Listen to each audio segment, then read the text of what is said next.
Ladies and gentlemen, boys and girls, children of all ages, geeks and gamers community, and most importantly, Sports Wars audience, all of our loyal ride or dies. We are back with the Sports Wars podcast. As you can see, I'm being joined by my right-hand man, Roy Morgan, and for the first time in quite a while, Mr. Aaron Morris, the mayor of Chicago, the governor of Illinois, just the kind of the king of the North, all that up in the snow shit. That's him. Y'all got like aldermen and shit. We'll just call you the king of the North, man. Yeah, all right. It works. I'll take it. But before we get too carried away, you know, I want you to show everyone what you're rocking right now, Aaron. The go ahead and plug your man.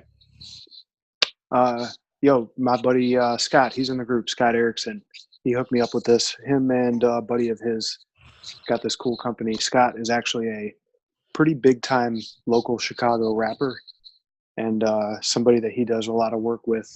Has this company where they mesh together team logos from the city. So this one is Bulls, Bears, and Blackhawks. That's dope as fuck, man. Yeah, I'm not fucking with any of the ones he makes with Cubs shit on it, but you know. It's an understandable exception. But yeah, sick logo, man. Obviously, I mean, hell, I got a fucking White Sox hat on right now. Anything Chicago goes with what a lot of Nike and Jordan brand puts out. But, you know, the Falcons have a dope logo too. You know, we're not going to front. We're not going to be too one-sided. I mean, is it though? I'm pretty sure that Roy in the past has said that he thinks the Falcons logo is not even like that great. No, I don't like their jerseys. The logo. Well, the logo's on the jersey. Well, I'm pretty sure it's the color blocking you have an issue with, correct? Yeah, it's the I don't know. It's the sleeves are fucking terrible, and it's just. It's got to be the way the jersey's set up because black, white, and red are dope. I mean, it's hard to fuck those up. That's what makes it. That's what makes it incredibly hard to like. I'll put it like this, dude. I dislike the Falcons jersey so much. I do not own a Falcons jersey in any shape or form. Like I want the black throwbacks. To me, those are the dopest throwbacks in the game. And then we also back in the day used to rock those the red throwbacks. But if anything, I like those. When I started watching, the Falcons were still rocking those the Chris Chandler era, the Michael Vick rookie straight black Falcons jersey. Like that's golden age to me. I love those. And then they just. Because before Nike took over and they just everybody got a little wild with the jerseys, kind of starting with the Broncos, and then everybody took their cue from that and started doing all the crazy shit on the sleeves and the fuck all that. Yeah, it's honestly kind of an odd dynamic, man. Because even though I'm going through a nasty divorce with this team in the East Bay. I still don't like other AFC West teams, and I sure as shit don't like those high orange ass jerseys that they wear up in Mile High Jackass Stadium. But we're not going to get all into all that too much. Speaking of another team that has a bird mascot and wears red, this is a little bit of a milestone here, folks. This is the first time ever that any Sports Wars production, whether a podcast, a special edition, me talking shit about Fox News, whatever the fuck, this is literally the first time ever that we have led the show with news coming out of the Arizona Cardinals. It's not about Larry Fitzgerald either. So no. That's even weirder. Who would have known that an inch and like 3/8 or 3/4 or whatever the hell would make this much difference? Kyler Murray's name, which was already buzzing back when we thought he was 5'8" and 190 pounds, now that we know that he is 5'10" and 200 pounds, this kid's name has exploded everywhere. The main narrative, rumor mill, word on the street, however you want to paraphrase right now, is that Arizona is thinking about trading away Josh Rosen to whomever and drafting Kyler Murray at number 1 because they legitimately feel like, not just contemporarily, but moving forward, this kid is going to be the best candidate to run what we're trying to run. This has a lot of potential implications in terms of how the rest of the draft and the draft stock is affected, but also too, Josh Rosen, in terms of the traditional mode of a quarterback, the in the pocket traditional passer, his height, his build, his acumen, the way that he seems to, put things together. There's a lot of teams that will take him right now. Oh, absolutely. How do we feel? Let's start with Aaron since we haven't heard from him in a while. Well, I was going to ask both of you right away, like before we even got into it, just off the top of your head, what team do you think he will go to if it happens? Just name one. Like, Rosen? don't even. I was I give you. I want to give you two because these two make the most sense. Giants, Patriots. That's mine. My Giants is my pick. Yeah, we're unanimous. I legitimately think Bill Belichick is going to pull some sneaky ass shit and get that kid in Boston, like straight up. It would not shock me at all. Especially since from what I've heard, the asking price is a third rounder. Jesus Christ. With the asking price being a third rounder, can you imagine the coup that the Giants would pull by trading a third rounder for a guy that they could have gotten with the second pick last year? And then, I mean, they trade a third rounder and then use this, I forget, what's their pick this year? 5? They use that pick to get one of the better offensive linemen. And bam, they've got Odell Beckham, Saquon Barkley, Josh Rosen, who has a year experience, but now can sit and learn a new offense. It makes the most sense. Well, yeah, but I mean, plus he's going to sit behind a 2-time Super Bowl champion and learn some of the basics of the game, at a pro level. I mean, because it's not like he had anybody to really like learn from in Arizona. So, I mean, of all the 5 that were drafted in the first round last year, he was tied with the most starts. He started just as many games as Sam Darnold. He started just as many games as Baker Mayfield. I think we can probably agree maybe Darnold has maybe only a little bit less talent than Rosen, maybe. Around him.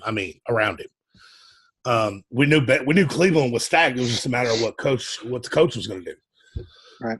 Right. Rosen, I mean, his starting record was 3-10. Darnold's was 4-9. Rosen did only throw for 11 touchdowns, but I mean, it just, man, I'm just like, go ahead. I was say, how many cases are there? I mean, I know I could probably name 2 or 3 off the top of my head. Cam Newton, Deshaun Watson. There's probably somebody else I can't think of right now, but how many cases of a quarterback coming in and playing right away, fresh from the draft, without sitting behind a quarterback for like a year to learn? How many come out and become like the guy right away? Like, is Kyler Murray going to come out and be the guy right away? But like I said, like besides Cam, Deshaun Watson, those guys like blew up their first season as rookies. I mean, I don't even know that Cam did. I mean, Cam, he had, didn't he? I thought he was rookie of the year, wasn't he? Let's see. If I'm not mistaken, Cam had like an amazing rookie year as a quarterback, like straight out of the draft. Let's see, Cam's rookie year. There's got to be some truth behind it if I'm saying something positive about him. So I feel like you should take me at my word on this one. Yeah, he was the 2011 Rookie of the Year. I know his individual stats that year were all pretty stellar. I'm not sure how Carolina did record-wise. They were 6-10. Cam threw for 21 touchdowns, 17 interceptions. How many touchdowns did he run for? He ran for. Let me see if I can get that pulled up. And then Deshaun Watson was lighting it up until he got injured. Right? He actually ran for 14 touchdowns. But funny enough, the year he threw for 4,000 passes, his rookie year, he threw for 4,000 yards. That was the most he's ever thrown for. Yeah, he had Steve Smith though, right? Yeah, That I believe year. he did have Steve Smith. Had They some better went, running backs. they went 6-10. Let's see, was he rookie of the year? I don't recall. Yeah, Pat just said he Yeah, was he 20 was was rookie of the year. AP rookie of the year. Yeah. Yeah. I mean, we can go off on that forever, but like, so I guess that's telling us that Arizona believes that Kyler Murray can come out of the gate and be the man. Well, they don't call it this part of the NFL season the lying season for nothing, because a lot of shit's starting to come out now. Apparently that Dan Patrick interview was fucking horrific. If you get a chance, watch the Dan Patrick Kyler Murray interview. The dude has like almost like they've been clowning that. He had some very horrific interviews with teams. There were teams that were just like, nope, not going to do it. Based on his interviews there. Now, if you remember last year, same thing came out about Josh Rosen. Like they were coming up with a bunch of bullshit about to me, in this case, it seems like teams are lying just to make his stock fall so that they can get to him. I mean, I don't know. Yeah, try to deflect the attention and the notoriety that normally would be buzzing around him. Another rumor, like it's a smoke screen, basically. Another rumor I'm hearing is that he apparently bulked up before the draft combine, as in he packed on about 10 pounds within a week to get him over that 200-pound mark. That's what everybody was. There are more people concerned about his weight than his height. I joked around that he's got to be like 5'8", 5'9", and he ended up pulling in like half an inch taller than 5'10". That doesn't. There are a couple outliers in the league. Quarterbacks that short, that small, don't usually work. There's two other quarterbacks in the league. It very well could be a situation of, from a physicality standpoint at least, him being a victim of Russell Wilson and Drew Brees' success. But the thing is, like, particularly Russell Wilson, like, you look at Russell Wilson's frame compared to that of anybody Kyler Murray's size. I mean, Kyler Murray is closer to Deion Lewis in size than he is to Russell Wilson because his frame is smaller. Yeah. His shoulders, I mean, even his head, not trying to be funny, but even his head sometimes looks small inside of the helmet. Whereas, Wilson, yeah, he's not tall, but like the dude is basically built like a linebacker. Like he's got he's got muscle. You know what I mean? So well, the one thing too about, I mean, obviously we're talking about Brees, who's obviously a Hall of Famer, and Russell Wilson. Like the thing about those guys, like they're short or whatever, but they can also throw the fucking ball. Yeah. Like Russell Wilson is a great passer. He's and Russell has, as his career has progressed, he's gotten where he doesn't take as many hits. Oh yeah. And I mean, and he had to learn that. He doesn't, like, early on he took a lot of hits. And Brees, I can't recall the last time I saw him take too big of a hit. And when you're that small, not even down the stretch. Like, yeah. There's three quarterbacks that are about Kyler's size, 5'10", 200 roughly. And that's Russell Wilson, Drew Brees, and Baker Mayfield. And Baker, I want to say, is roughly right at about 6 foot. He's a little bit taller than Kyler, I want to say. Yeah, he's right at 6 feet with cleats on. So he's probably more like 5'11" and a half. Brees is about the same. People forget that's why Brees wasn't a first-round quarterback. He fell to the second because of his height. Like, I'm very much old school in thought process that I like my quarterback 6'2" plus, 220 above that. Like, they're just a lot of hits. I mean, we see Cam, man. Cam, this past season, Cam's huge. Cam's 6'6", 250, and it does beat massive. Finally caught up to him. A guy that's 6 inches shorter and 50 pounds less is not going to be able to take the same beating, man. I am not sold on Kyler Murray in the least. I think it was a perfect storm of Big 12 defenses and Lincoln Riley's offensive genius. I think he's going to come into this league and he's going to get hit and he's going to be like, I'm going to play some fucking baseball. and Josh Rosen is going to be in a different uniform, and the Cardinals are going to be what they had previously been for the first 100 years of their existence, because the Cardinals are one of the they're like the Bears, they're one of the founding franchises, right? Yeah, they've been around forever, basically. Yeah, I want to say they're one of the like, because we're entering 100 year in the league, so yeah. Cardinals have been trash for forever. I mean, it wasn't until they stumbled onto what they thought was a dying Kurt Warner. Yeah. Time out. I meant to say this at the beginning, but I listened to the last podcast. Obviously, I listen to everyone, and I haven't been on in a while. And I have beef with so much shit that you guys have said without me. But the one thing that I did remember is that Pat said, and I quote, "We all want to see Zion in New York." Who the fuck are you talking about, we all? Who is this we all? Because every human being on earth except you. No, that's not true. Everybody outside of Chicago. We'll get to basketball in a little bit. Very, very, very fair and astute observation. I took. But see that right there, that right there lets you know the Bulls not being great right now doesn't even register in my head. The Knicks, I automatically know that they're not great. Zach, don't kill me. But Chicago also struggling. Chicago also struggling, and it's like completely out of sight, out of mind. Like, real talk. Unfortunately, the Bulls have actually kind of been balling lately, man. I mean, you're fucking it up. Yeah, they are fucking it up. The instant classic between the Bulls and the Hawks the other night. Yeah, and I think it's 10 games in a row now that Lauri Markkanen and Zach LaVine have not scored less than 20 points in the last 10 games. Both of them combined. That's all right, man. 20 or more points. We'll take Zion in Atlanta. Let the Hawks fuck around and get the number 1 pick, bro. Let the Hawks fuck around and get the number 1 pick with Zion and Trae Young. Hey, but the Hawks, we keep talking about be this bouncing around in that lottery. But we keep talking about the Knicks, the Bulls, the Hawks doing bad.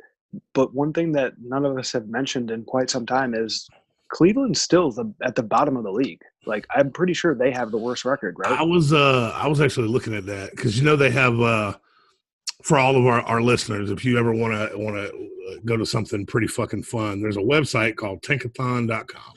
They have a great Twitter too. Yeah, and it lets you, based on current standings, it lets you just sim the lottery. And my local radio station actually does it. They're one of their midday show. They do it every day, and they just Tankathon. What are the lottery? What's the lotto today? And I just did it with Tankathon, and I just did it myself. And as it stands, Cleveland actually does not have the worst record right now. They don't. Is it the Suns?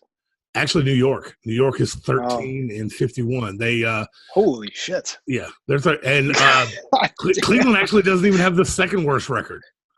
Cleveland is the Phoenix Suns have got that. They're 14-51. I knew the Suns were down there too. 13 fucking games, man. I just did the draft lottery simulator, and if it ended this way right now, the top 5: Phoenix at 5, Dallas at 4.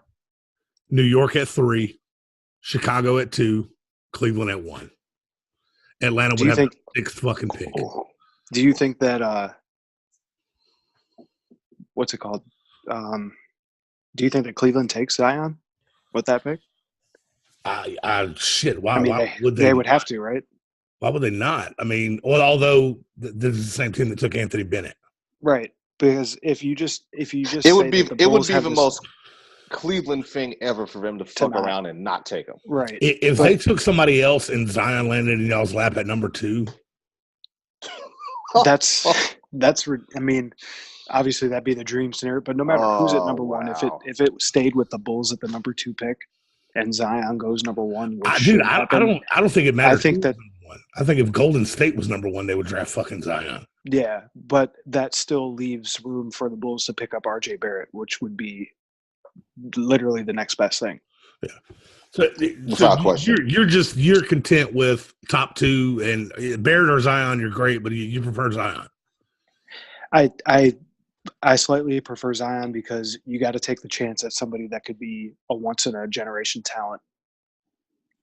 You just have to. Yeah, and not only that, but when Zion, not to behoove Duke, even though I can't stand Duke, but when an athlete of his caliber, who is still developing physically, gets with professional level trainers and nutritionists and the whole 9 yards, they're really going to get him right. Because like right now, like we've talked about in the chat and in the group, I feel like he's basically walking around carrying a little bit too much weight.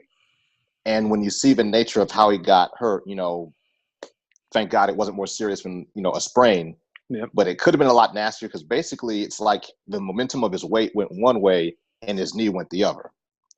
So I feel like once he gets to whoever is fortunate enough to land him, they're going to get him straight, maybe have him drop, I don't know, 10, 15. Like, it doesn't sound like a lot, but it makes a difference. I don't know if we discussed the theory that I don't want to say I liked, but I kind of adopted as the reason for the shoe kind of fucking exploding on him. Apparently the shoes he was wearing was the Paul George sneakers. PGs. Correct. And John's a lot fucking bigger than Paul George, man. I mean, yeah. And so, I mean, it's kind of like it would be like me, like obviously I'm a big dude. It would be like me throwing on fucking Aaron's t-shirt. Like, it's not going to fit. It's not going to work. I'm probably going to bust the seams out of that bitch. So, I mean, I just feel like the funny thing to me was the Twitter hate that PG was getting. Like, dude, he didn't fucking design the shoe. Right. No, but not at all. And if anybody sees this involved in that shoe, we're not hating. Send your boy a pair of those Paul George PlayStation exclusives. I will take those.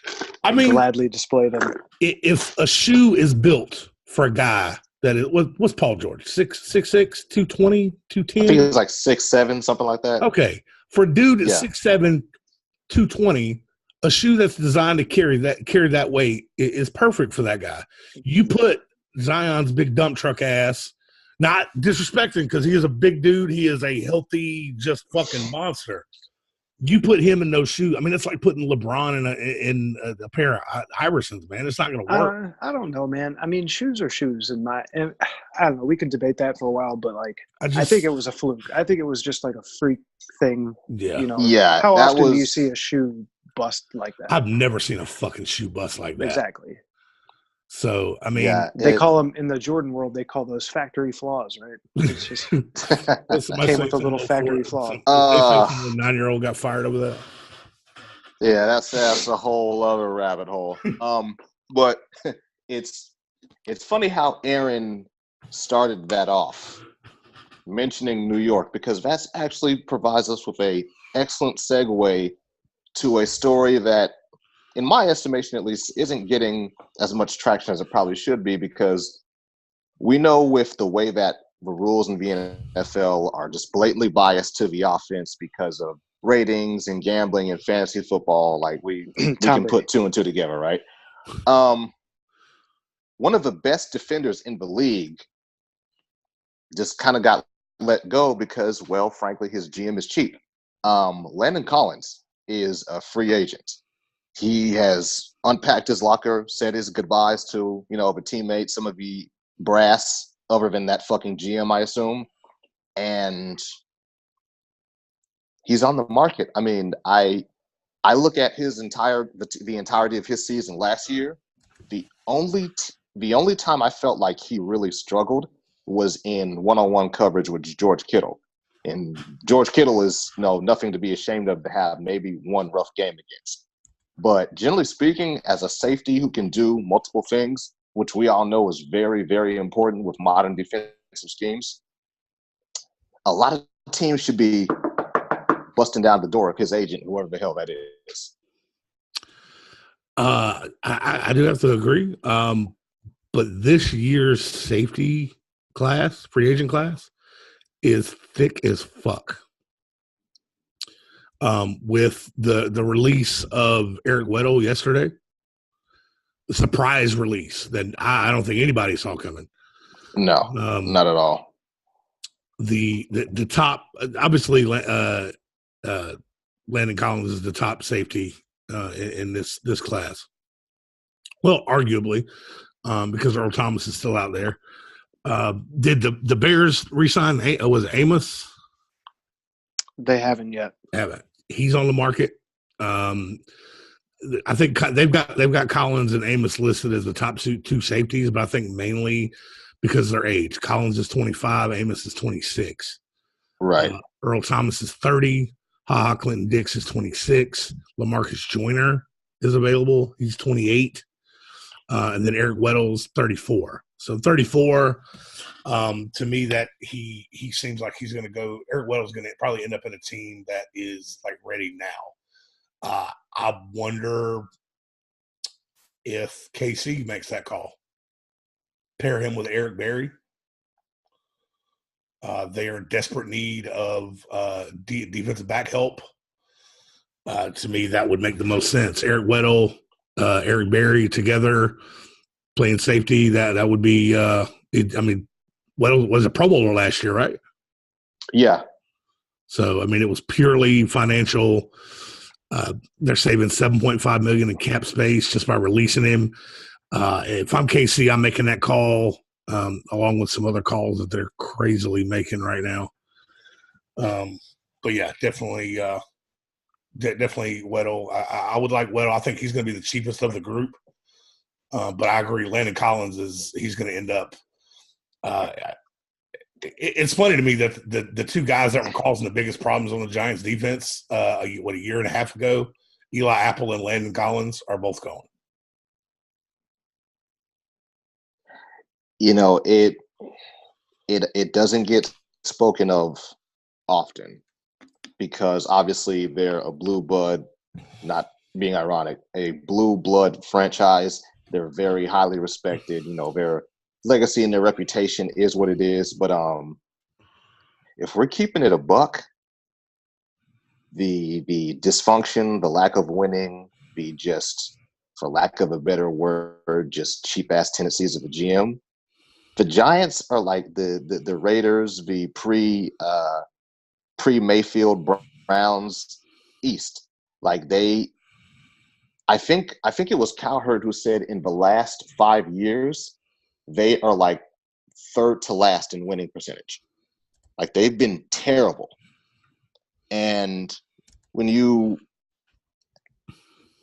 I get it, like, oh, well, we're going to draft the quarterback of the future at some point. Like, okay, well, technically speaking, you could have gotten Sam Darnold last year and you didn't.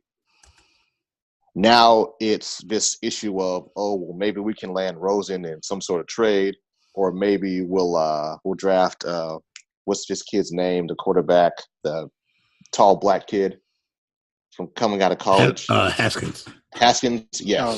Maybe we'll draft him. Like, I don't understand the hesitance to go ahead and pay to secure some solid talent long term if you're putting your hopes into a quarterback who's going to be on a cheap rookie deal for at least 3 years. Because look at Philly's roster. Look at Dallas's roster. Dallas always gets clowned for being dysfunctional, but really last few years they've been anything but dysfunctional. I'm not sure the Giants roster isn't better than Washington at this point. Like that part throws me for a loop. Yeah, I'm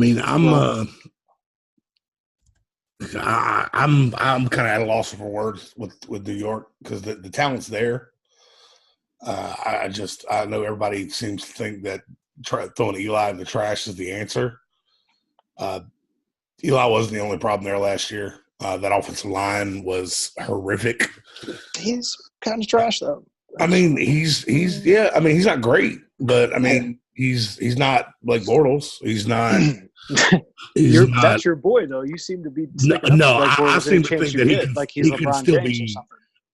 I think he can still be salvaged. Yeah. Whatever. That's a whole. Anyway, speaking about Landon Collins, let me first say these two other gentlemen seem to be very, very disrespectful. But Roll Tide, that is a man built by Bama, and I actually would disagree/agree with what Roy said in regards to Kansas City. I think the call that Kansas City should make is to Landon Collins and not Eric Weedle because of the age difference. I think Landon Collins is the guy that can put you on that over the hump for the Super Bowl run. I don't disagree, but I think Collins is going to be too expensive for him. Whereas I think he might be, but yeah. See, when it comes to that, like, it's hard to say on certain players that you don't really know, like players that don't really speak a lot, like social media wise, or run their mouth a lot, like, and as far as like money, because it's easy to say from our end, because like you would think that Landon Collins would look at a team like Kansas City and be like, these motherfuckers almost got to the Super Bowl last year. With me on their team, we could do the exact same thing and actually get there. Like, you would think that a player would look at a team and be like, okay, yeah, maybe I'll take a few less dollars and get the ring, you know, like. But I mean, at the same time, yeah, he could be like, no, fuck you, pay me. I mean, it is difficult to read. It is. I think from what I understand, Earl Thomas is trying to kind of set the market, and he's wanting about $15 million a year. I just don't want to see Landon Collins in the NFC North. I mean, you know, to touch on Earl Thomas right quick, and I'm glad you bring that up, Roy. Okay, here's my spiel on Earl Thomas. Obviously, it's pretty widely known that I am a big admirer of pretty much all the members of the Legion of Boom, particularly Chancellor and Thomas. Now, Thomas as the traditional form center fielding free safety, I think you would be hard pressed to say that he isn't the best when healthy. But that's the fucking kicker. When healthy. He's 30 going on 31? He is currently 30 years old. Yeah. And I don't think he's played a full season in like at least 2 years. Don't you think Earl Thomas is the type of guy that's going to end up on the Broncos? If Elway decides he wants to just throw X amount of money away because he's obviously not paying his quarterback. I mean, he didn't Elway. No, that was before Elway's time. Elway didn't go out and get Brian Dawkins. He didn't go out and get John Lynch towards the end of their careers.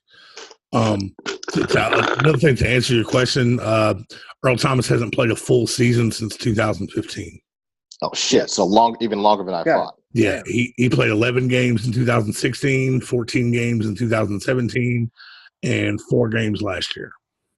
So 2015, that was coming off of that Super Bowl loss. So he had a full season and a full postseason. Yeah. Now before that, he hadn't missed any games, and he is currently 29, but he will be 30 in almost exactly 2 months. May 7th, he will be 30 years old. Yeah, I don't know. I think it might be tough sledding for him, because if he's not going to get the hometown discount per se to the Cowboys, which is where we all know he actually wants to be, then shit, that pretty much sets precedent for, like Aaron says, a fuck you, pay me situation with whoever's trying to be his taker. I still think if I had to bet money, I still think the leader in that scenario is San Francisco. He's got Sherm there, so they can kind of yuck it up and relive the glory days while Garoppolo's on offense. Apparently, there's also going to be a third member of that old Seattle defense that's going to be available because the Eagles have placed Michael Bennett on the trade block, so he's going to be available as well. Apparently, my Falcons have made a phone call too, so that's interesting about Michael Bennett. So. What is it the Falcons need most on defense? A defensive line. The Bears released Sam Acho yesterday. I think we're going to be calling. Here's the downside with the Falcons, though, is we're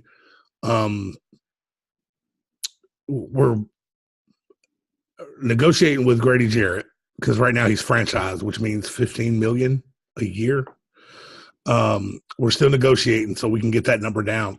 We have $7 million in cap. No, 9 or 7 to 9 million in cap. So we got no fucking room. We still have to renegotiate Julio. We still have, if we can renegotiate. Thomas Dimitrov is a fucking wizard with cap, so he can renegotiate some guys and kind of back in those deals and give us some room now. We realize that this window is closing. Rumor is they are still negotiating with Grady Jarrett. They're also there's some talk about possibly restructuring Devontae Freeman, which could also free up some space. That's why I think we're going to go heavy defensive line in the draft instead of free agency, just because I don't think we have money to get free agents. We'll probably now that we've allowed Roy to talk about the Falcons, which he never really does, allow me to say this about the Bears. Do you guys remember how the Bears lost that playoff game to Philly? Yeah. So the Bears signed a new kicker today. A young gentleman named Chris, and I'm going to spell his last name for you, Blewitt. Blewitt. Chris Blewitt. Perfect name for a field goal kicker.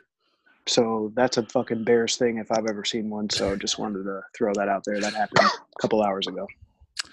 I mean, he's getting a tryout. They're bringing him to camp. If anybody needs a draft kicker in the first round, it's probably the fucking Bears. Last season hurt, man. I'm not even picking because, man, go get Matt Bryant. He's available now. It's that man for him or Steven Gostkowski. Bruh. One, fuck Gostkowski.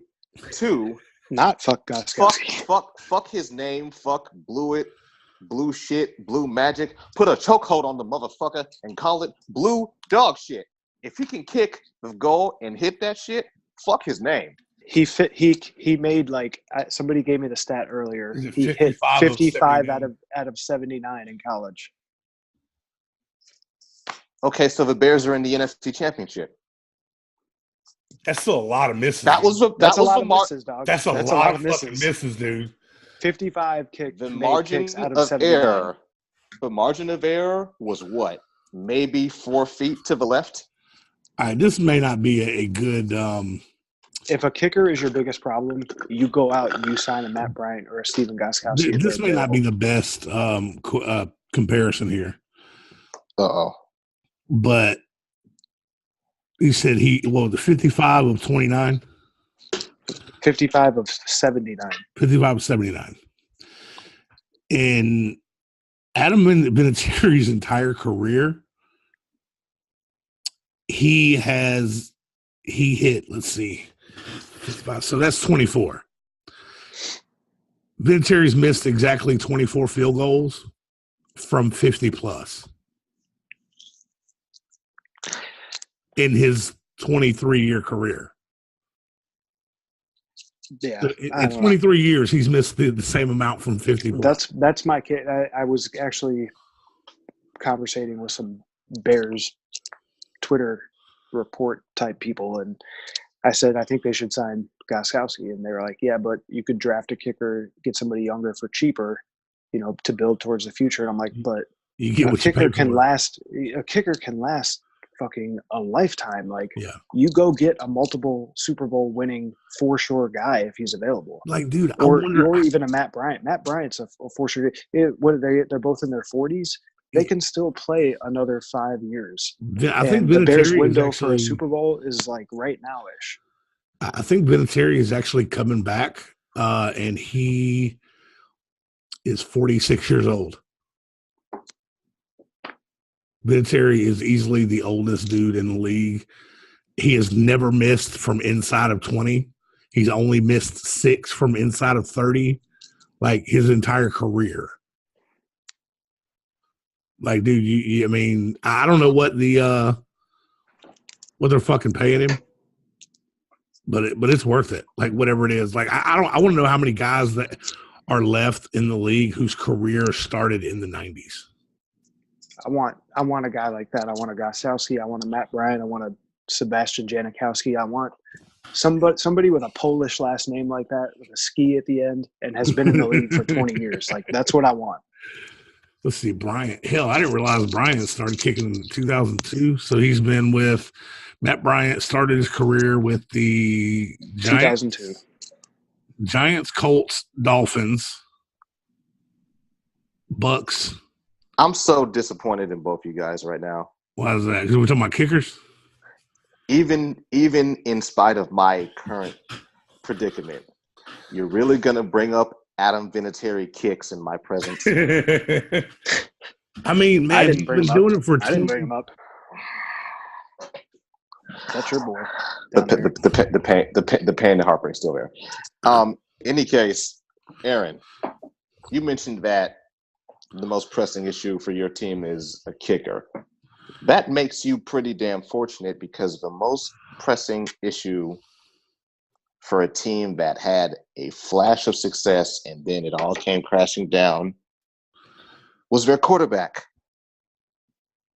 But they may be on the verge of solving that issue because, damn it, I know what we're talking about. fly, Jaguars, fly.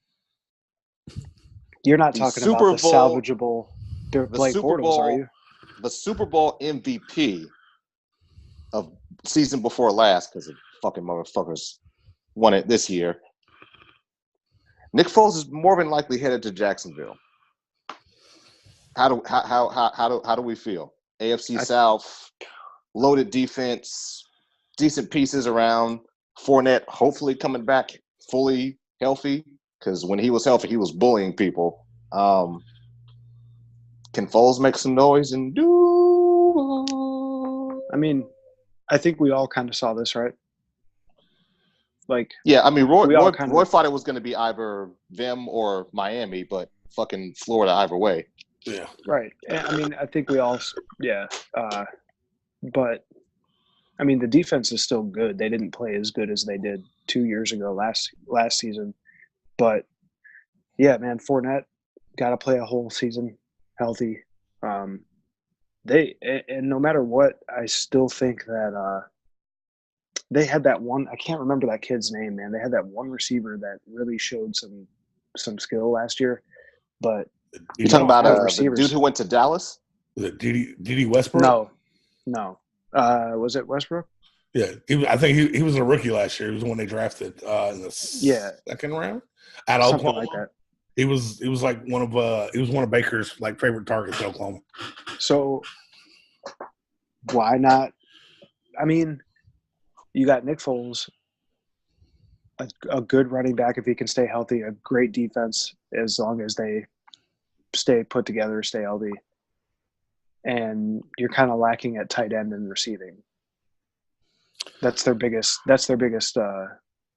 position, like, you know, skill positions where they're lacking. I would, in my opinion, why doesn't Jacksonville make a run at your boy AB with the Hulk Hogan mustache? That goofy looking shit there, boy. I keep hearing rumors that Steelers want a first, and I don't think the Jags are willing to part with that. There's only one team that has multiple firsts that would be willing to part with them. And I keep hearing wild shit out of that. Where are we saying they're out of now? Is it like it was going to be Birmingham, then it was Oakland again, and yeah, I think they're playing at Oakland for the next year, right? Oakland. I only found that out because Aaron told me. Whether they're staying in Oakland for at least another year? Apparently, yeah. He'll be back at the games next season. Don't let his fucking face that he's making right now fool you. He will go to a game. I can't even like imagine. I would love to hear some of our watchers, some of their thoughts on like what would you do if your fucking team like relocated. I wasn't gonna say anything, but I actually donated my stuff to Goodwill today. Oh shit! Not even joking. Like hats and everything. Like to me, it would be like the only thing I can think of for like if I was in your position is probably switching over to the 49ers. But I know that's a little tough, just because the other teams in your division, none of them are really close. I mean, the Chargers are the closest, and then the Chiefs and the Broncos. I mean, you spent your whole life hating those fuckers. I mean, that'd be like me. The Falcons moved. Why don't you be a Saints fan? Well, fuck you. Why not? I'm out of here. Not doing that. Yeah. I mean, real quick too, the before if I know that you've got some Jordan 1s that are the same colors as the Steelers, or I mean the same color as the Raiders. So if you want to donate those to your boy, you can ship them out. I mean, they probably bring memories that you don't like. So Yeah. you know. I don't even think we wear the same size. So I'm gonna go ahead. I'll make them work, man. I will make them work. I mean the thing for me moving forward, if I do join another fan base, is that okay? Obviously, family heritage, birthplace, all that good stuff. My link to the Raiders was because of location. You know, the old-fashioned traditional reason of rooting for the team. This is where we're from. They represent here, right? But now that that's out the fucking window, I could adopt the more modern mindset of, okay, I'm going to root for the team that I like or that I choose or that has the athlete that I relate to, no matter where the fuck they're located. So in that regard, like I posted that thread, you know, kind of in jest, but I was also half serious. Like if I do decide to join another fan base instead of just being kind of a person who follows individual players, I mean, I could fucking root for a team in New York for all we care. Like, you know, my location doesn't have one anymore, so to hell with it. Look at the hat. They should. They shouldn't. The NFL should not allow the Raider name to leave Oakland, or at very least leave California. Because I mean, they were the LA Raiders for a while. They were Oakland Raiders. They should do what the NFL did to the Cleveland Browns when they moved the first time to Baltimore and became the Baltimore Ravens. Like, oh no, you can go, but you're leaving the fucking Raider name here. And that way, when an expansion team happens, they're going back to the fucking Raiders. They kind of fucked up LA, that possibly being the LA Raiders, by putting the Chargers there. And they need to move the Chargers back to San Diego and be done with it. I think they absolutely should. The NFL should tell them, like, look, if you can move this team, but you're not taking the Raider name with you. Like that'd be like the Cowboys playing somewhere else or the Browns playing somewhere else. Or, I mean, you can't. Again, Things that are so ingrained in a city or in an area that's not, I mean, like, hey, welcome to the fucking Birmingham Yankees. Like, what the fuck? Like, no, dude, that's not gonna. Certain names belong with certain cities, certain areas, and the NFL should put their foot down, have some balls, and I honestly I feel like it's not to go full conspiracy, but I feel like a lot of it is lingering resentment between league brass and the Davis family, because, you know, back in his heyday, Al Davis, he was kind of a motherfucker to the league on a few distinct occasions. I mean, how many of the people that fought that battle are actually still left, though? I mean, not to be morbid, but I don't think a great deal of them are. But see, the thing is, there is a lot of family lineage and legacy, and honestly, if we're keeping it a buck, a lot of cronyism. So the sons and the daughters and the nephews and the colleagues of all those people, I think it's very possible that they would be carrying over some of those old grievances. Off the top of your head, if they renamed the team the Las Vegas, what's the first name you would pick for that team? Las Vegas legal prostitution. Las Vegas. This is where Robert Kraft should have came. It might come off kind of corny, but since they're gonna be in the desert and there are a lot of fucking animal teams, I'd probably go with the Las Vegas Scorpions. It ain't the best, but they could do a lot worse. Well, I mean, you said I think you threw me off when you said there's a lot of animal teams, and I mean that's not an animal technically, right? Oh shit! Yes, it's an animal. Goddamn Steve Irwin's in this bitch. Isn't that? I mean, is a scorpion an animal or an insect? Technically, we as human beings are technically still animals. So, well, yeah, when you get down to it, like, you're right. It's a living thing. How the fuck did we get here? Like, I don't know. I would think that I thought when you said animals, I thought you were going to say it's like coyotes or something like. Oh shit, cock. Yeah. It works. I don't know. I'm not Coyotes, Scorpions, whatever else lives in The Raiders need to fucking be in Oakland, and the Vegas needs to have their own shit. just not some dumb shit like the strippers. Like no, that's not gonna fucking happen. Rapid fire before we get into the NBA portion of the show, aka me bitching for 10 minutes. AB sweepstakes, where does he end up? Apparently a deal is going to be done by Friday. Oakland. He's gonna be a Raider. Just for the sake of Roy picking Oakland, which is probably the most likely place, I'll pick something different, and I'll say Denver. Denver? Yeah. If that happens, we oof. John Elway fans don't listen to that next show. Dark horse pick, Kansas City. Actually, is he gonna? I heard that rumor earlier today. Kansas City. I don't know. But Denver, though, I mean, Joe because Flacco. Kansas City needs more offense. Well, I mean, who you gonna? If you got Tyreek Hill out there, I don't think it's gonna work because the rumor around is Tyreek is about to sign a record-breaking extension. So if you're signing Tyreek Hill to that, and you've also got Kelsey, and you've also just signed Sammy Watkins last year to an insane fucking deal, and now you're bringing in Antonio Brown. Oh yeah, they'll bring him in like, bitch, your ass is playing corner. Fuck yeah. So, but that the Chiefs are my dark horse pick, but I think it's gonna be Oakland just because they've got spare first rounders to give up. I'll take my dark horse pick in Jacksonville then. And because fucking John Gruden's stupid enough to do it. So moving right along to post All-Star break happenings in the association. I was having a real nice Tuesday evening last night, guys. Relaxed, slept in, made myself some red beans and rice and some cornbread, and that shit was hitting, let me tell you. And I just casually turned on NBA on TNT.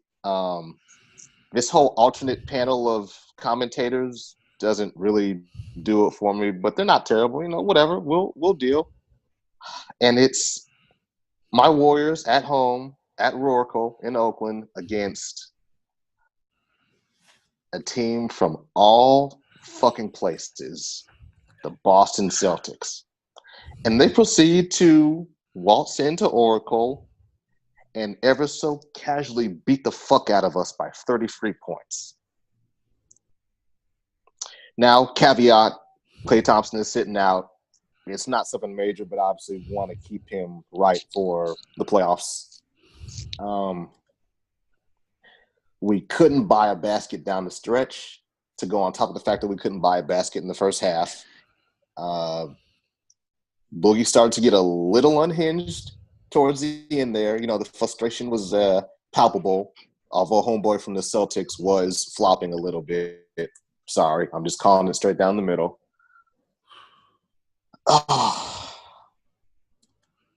This team is bored as fuck in the regular season.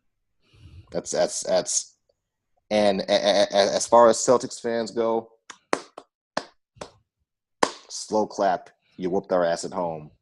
But I will say this, bitch, we are not the Rams or the fucking Dodgers. Keep that same energy in June. That's all. That's it.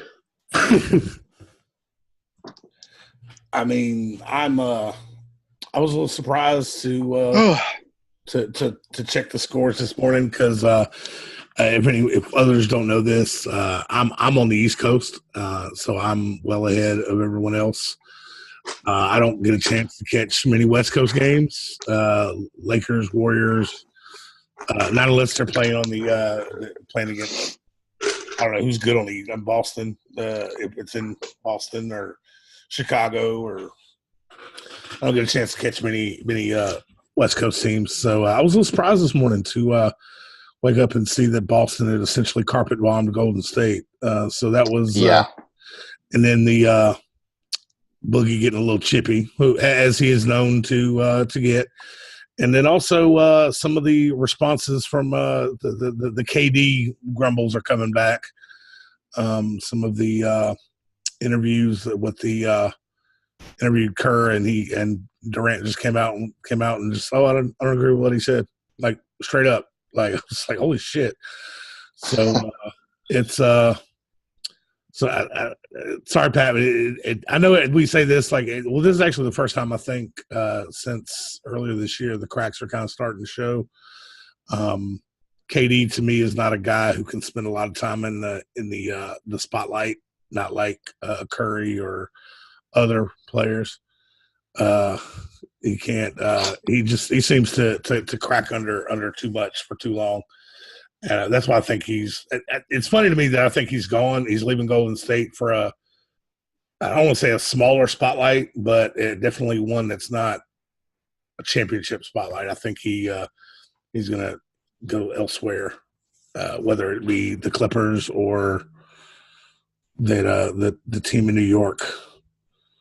So I don't know.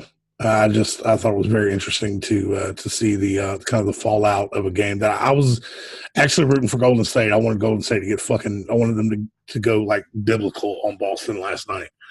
So you may get your wish in a few months. Aaron, any thoughts, reaction? No. We spend entirely too much time talking about it. Does it fucking matter? Does this game fucking matter that much? I know. I'm sorry. I know your feelings are hurt. You got beat by a Boston team, one game. Does that have any effect on the Warriors going for the three-peat this year? No, it doesn't. Well, see, here's the thing. From a discussion standpoint, okay, to hell with the Warriors. What about Boston kind of reversing their recent fortunes by kicking the shit out of the champion? Does that count for anything? I mean, maybe. You know what the one takeaway I have from that game is Tatum jumping up and snatching away Kevin Durant's lunch bag off that fucking board. That was awesome. Yeah. That was pretty vicious. I can't front. I just meant that as a joke, just to take a jab, because I honestly believe the Warriors get the three-peat this year, and I hope they do. I've told you that in the past. I just think saying three-peat is fucking dope to say that. So I hope that it happens. But do you guys honestly believe that do you guys believe Kyrie's going to be there next year? Like, do you think this is going to be the same Boston team next year? I don't think he's going to be in Boston. I don't either. Kyrie he's at a point where he's so irritated with the media in general, but he's going to make the immediate media he deals with, i.e. the Boston media, the scapegoat in a likely departure.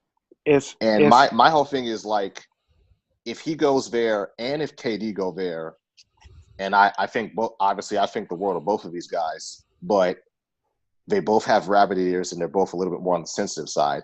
The Bay Area and Boston are these two like kind of academic, intellectual, only moderately aggressive at the most medias. You're going to go from that to New York City, where they rip people to fucking shreds every single day. I don't think I just had a weird. I don't know, man. If not KD, if Kyrie was never injured last season, do you think that the Celtics would have made it as far as they did last year with healthy Kyrie? No, I don't think so. I mean, considering the fact that they're 6-0 without him, it's hard to make an argument. I mean, I still think they would have done very well, but it's tough to say, man. It's a weird parallel when you think about the last 2 years, obviously winning a Super Bowl and coming within one play of upsetting the Saints at home. Look at the Eagles under Foles as opposed to Wentz. It's granted, I know it's a different sport, different league, but it's kind of a weird parallel. I see what you're. You know what I mean? It's just weird too because like before the season started, it's somewhere in our thread, or it could be in a post. I think I was actually talking to Cordarius about it. I said that I believed no matter how the beginning of the season happened before All-Star break with Boston, I was picking Boston to be one of the teams that in the long run would elevate because they were built for the end game as far as their players go. Right. And their defense would take them longer, would get them further, longer down the road. But a lot of teams don't match up well against them, including us. But I mean, then they turn around and they lost. I mean, was it 5 in a row they lost? 5 or 6 in a row? Yeah, they had a real shitty stretch. To not great teams either. I mean, a couple good teams beat them, but like a couple of teams that were like, Yeah, I'm at a point where, regardless of how their season ends, even if he didn't leave on his own, like I could see Ainge moving Kyrie at this point. To be honest, like you got Tatum, you got Rozier. Obviously, this is a team that is built for, like you say, long term. A lot of young pieces. Like I don't think he's crucial there. I've moved on and have adopted taking Toronto this season as my pick in the East. Really? I'm 100% believe that they, without them having to face LeBron in the end of the Eastern Conference, and LeBron being the guy that completely just fucking swatted them away, I think that they're the ones that take the East. I think they make that next step, especially with the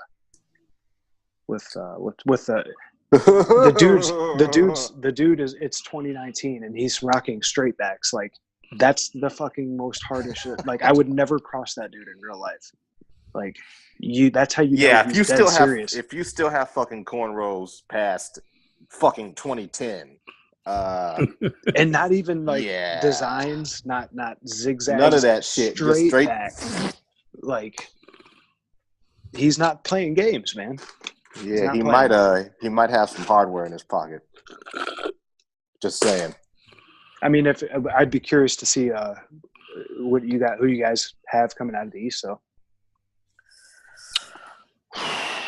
go ahead, Roy. I'm kind right now. I'm actually torn between who I think is possible MVP candidate as well, his team, and Toronto. It's Giannis in Milwaukee.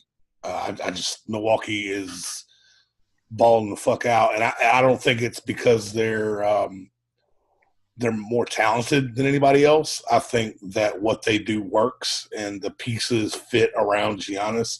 And to me, that's like an old school mentality, because I remember a lot of teams did that. Man, teams used to have one star, but you had the right mix of role players, and then you had like these kind of microwave guy off the bench who could come in. Like he played 12 minutes, but you turn around and you're like, holy fuck, he's got 16 points. What the fuck happened?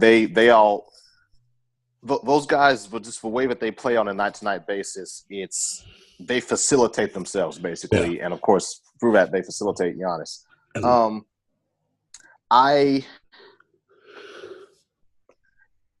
I want to go ahead and give Milwaukee the nod, because I think it would be cool for, I won't say a downtrodden team, but a team that, of course, a team that hasn't, seen that level of success fucking really ever. What, since Ray Allen? Yeah. But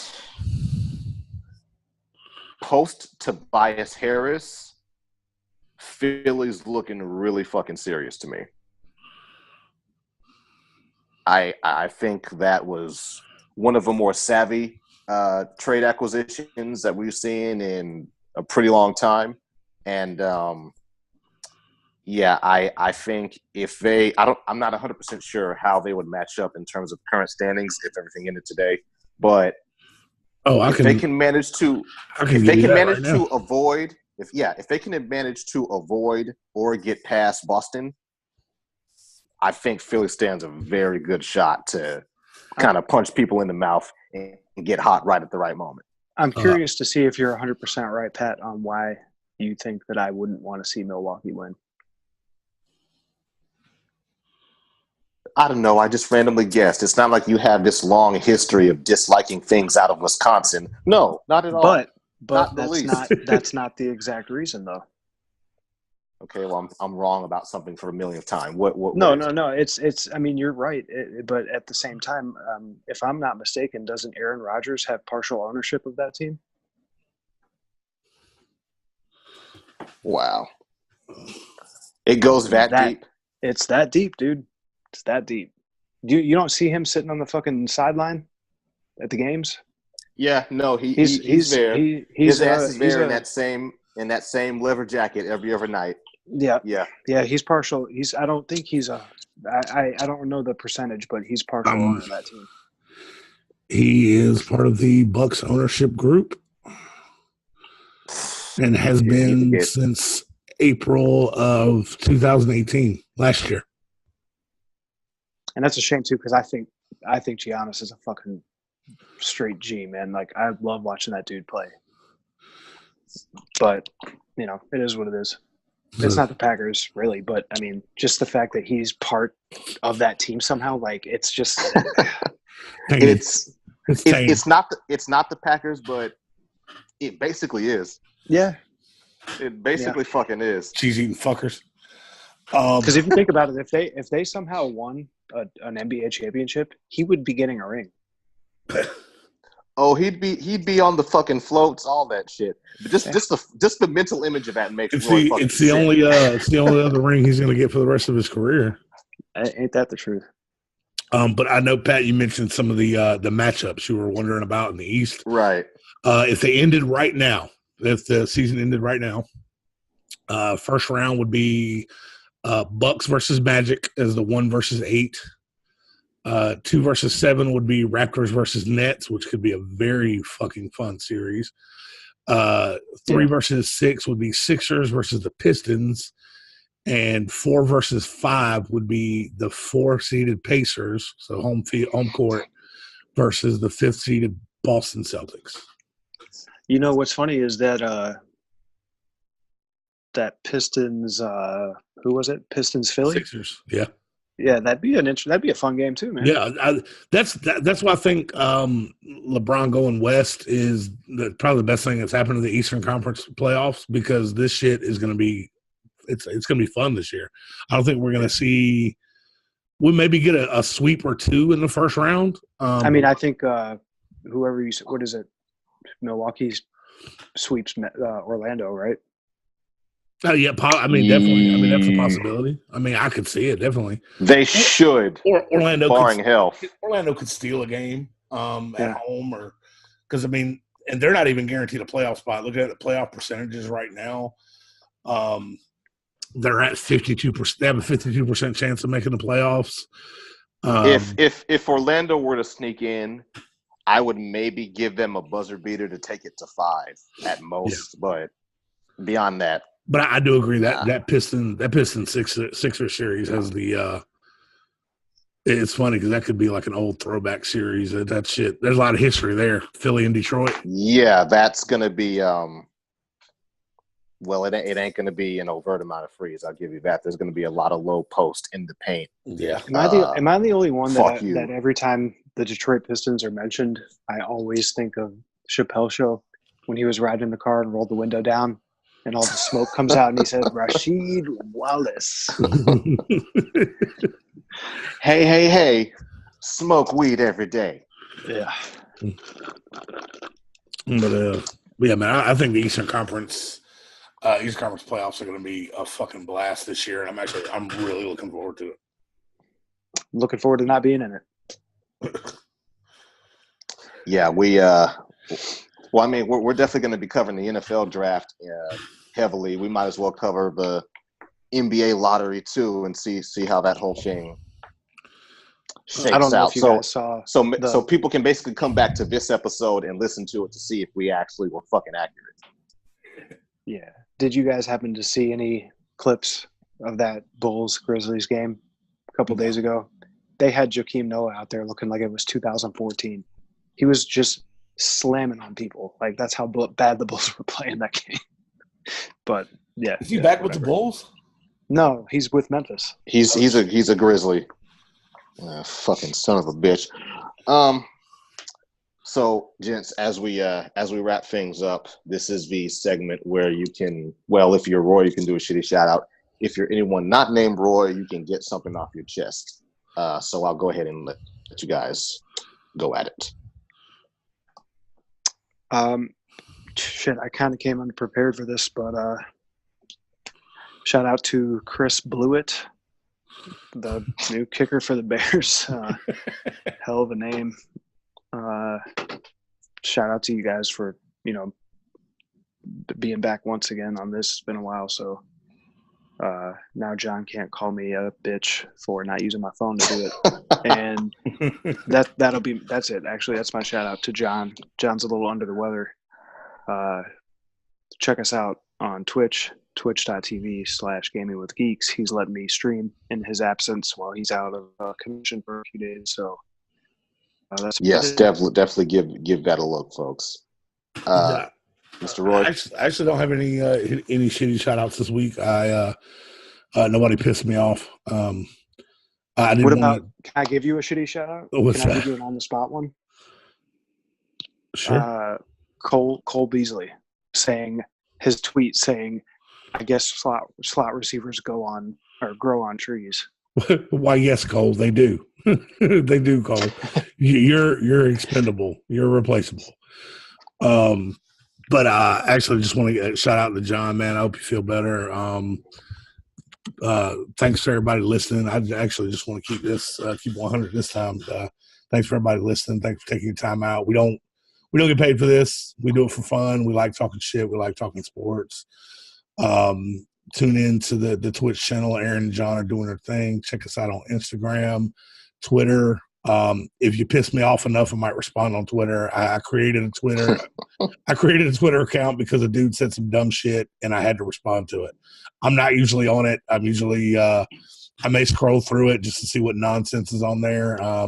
It's a very basic Twitter account that I've got going on, but please subscribe to the main Sports Wars account. Check out our Facebook page, man. We talk a lot of shit there. We got a lot of stuff coming up, a lot of off-season talk with the NFL, draft, mock drafts, free agency. Obviously, next week is going to be fucking huge. Check us out, man. And we do truly appreciate everybody that hits subscribe, that listens. Like I said, man, we do this for y'all. We're regular sports fans talking regular sports shit. Sports Wars at the All-Star game next year. Oh yes. Live. Well, I don't have a great deal to add. I'll just kind of piggyback from what I was saying earlier. Shout out to clam chowder and lobster rolls and Bill Russell's jersey hanging up in the rafters and Samuel Adams beer and your fucking football stadium being like 40 miles outside of the city because cheap land. I'm not gonna low blow and mention the shit that owner is involved with, but yeah, shout out to you, Boston fans. I give you shit all the time. I diss you all the time. I subliminal you all the time. But there is mutual respect between my team and your team. It is what it is, and maybe we'll see you guys in June. But bitch, we are not the Rams. That's all we got for you guys this week. Check us out on obviously here, YouTube, Instagram, Twitter, Facebook. Fuck with us. Fuck with Geeks and Gamers. We'll catch you all later. And always fuck Tom Brady.